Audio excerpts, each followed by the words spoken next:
What's up YouTube? It's going to be a video showing you of the contents inside a main compact combi boiler.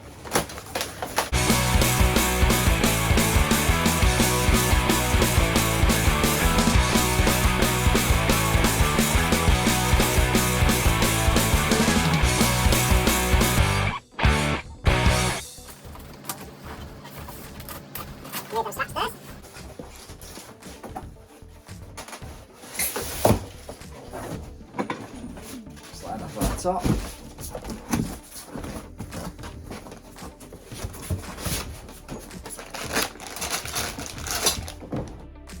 Your pre-bent pipe connections. You've got your valves in there, ventilating valves, your cold water isolating valve, your hot tail, and a few fixing screws and your fibre washers for connecting onto the bottom of the boiler. Your mounting bracket,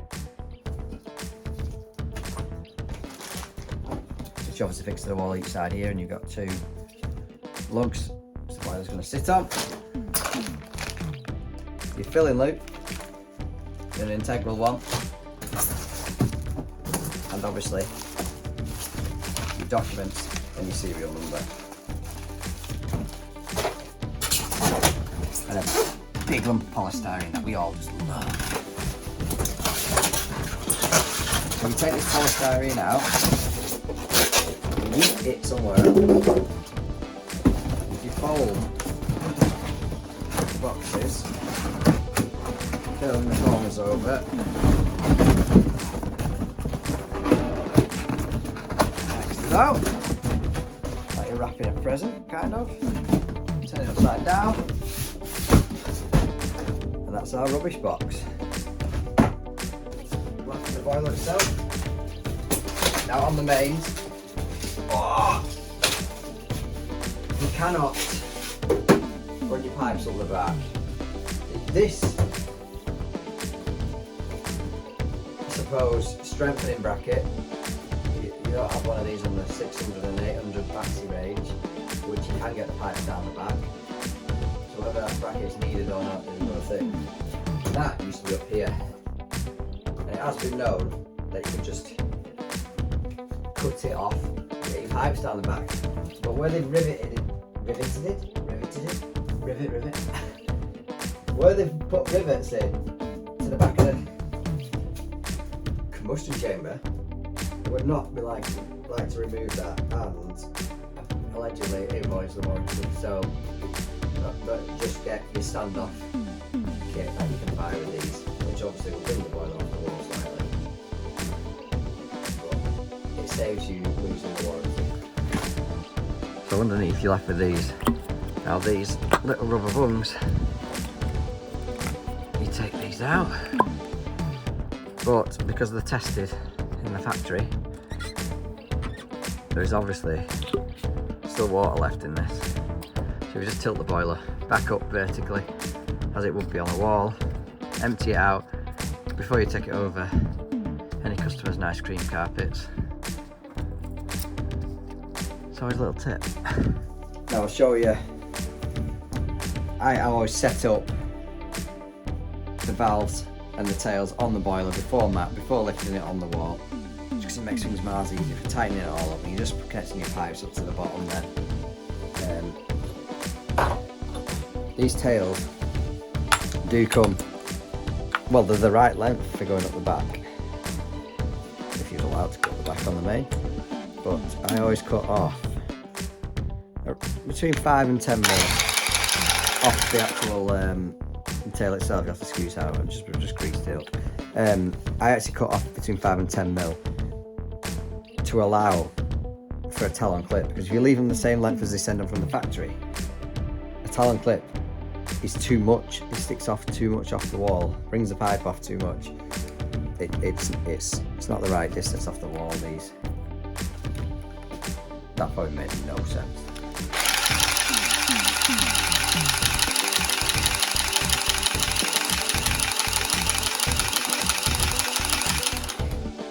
great advertisement for the Milwaukee pipe cutter. There you go. Now I always start left to right as you're looking at the boiler.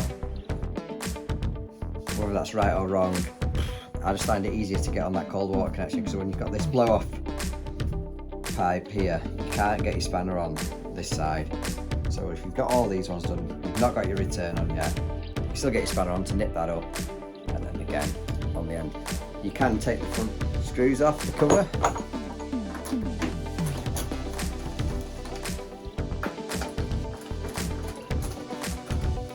which does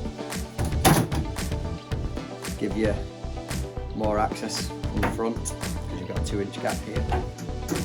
You could do that if you wanted.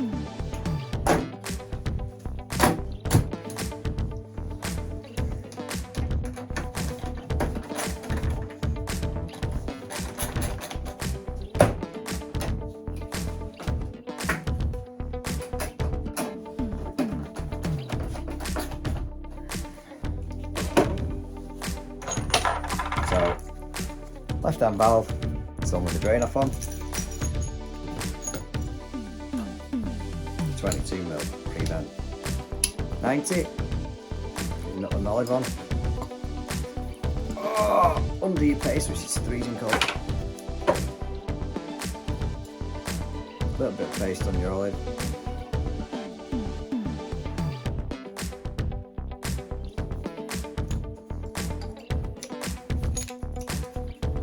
And get it started.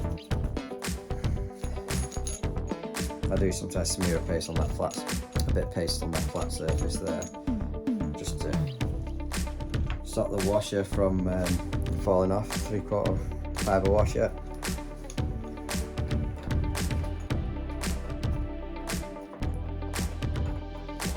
My fingers aren't working. It's -1.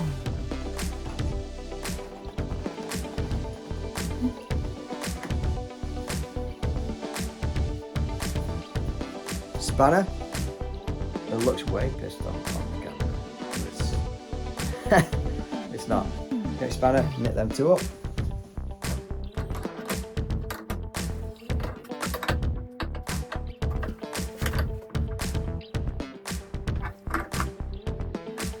Lovely.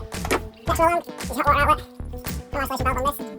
Obviously, because if you shut off the cold to the boiler, you're shutting off the hot out. Bit of paste on your olive. Like that. Smear the excess onto the flat space. I think wash this time.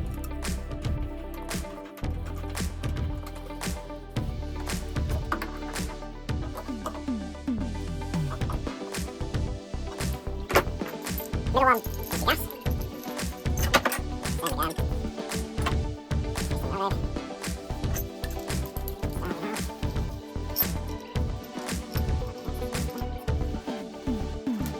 Washer.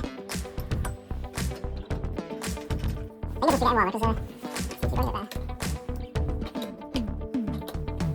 Or you would nip back up again when you connect it up. Some might shorten, etc. depending on the pipe layout or pipe routes you've got to go.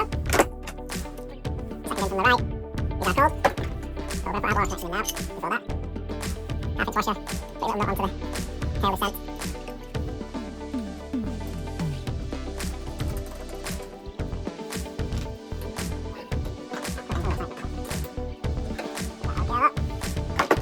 Go.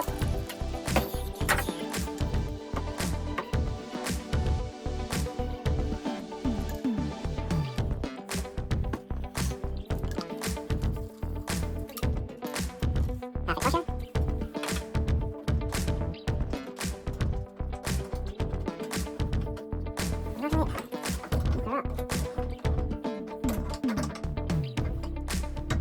This one's got to be a square. Because you're going to link, you're going to take this, remove this cap, connect your integral filling loop onto the return valve, removing that cap as well.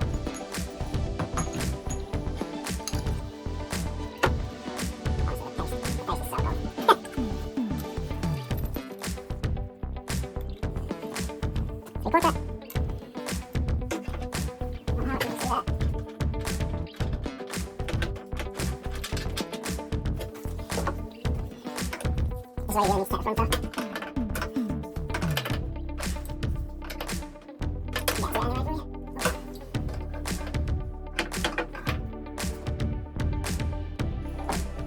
Lovely. I just shut off them two valves now just so you can get your spanner on square for removing these two blanks. Should spin it with your fingers now. One. They're good for capping off radiator valves. That's when you've removed the radiator, the decorating or whatever. Thermostatic radiator valves good for capping them off.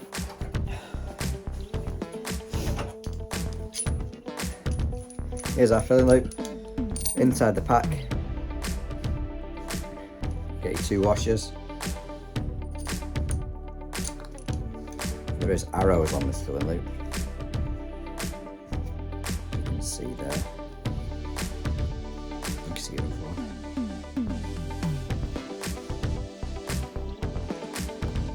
That is the way around you want to be.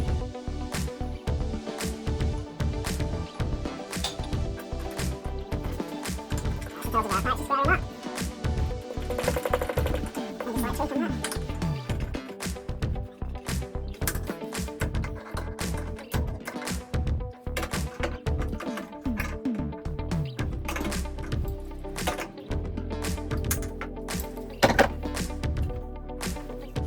And that is it dressed, ready to go on the wall for piping up. Simple as that. Hope this helps. These are your two wiring connections, sorry, if you need to know them. Them two red little blanks there. And to keep it a room sealed appliance, you remove them depending on how many wires you need to go in. I've shown you how to wire. If I've not, I will do. Thanks for watching.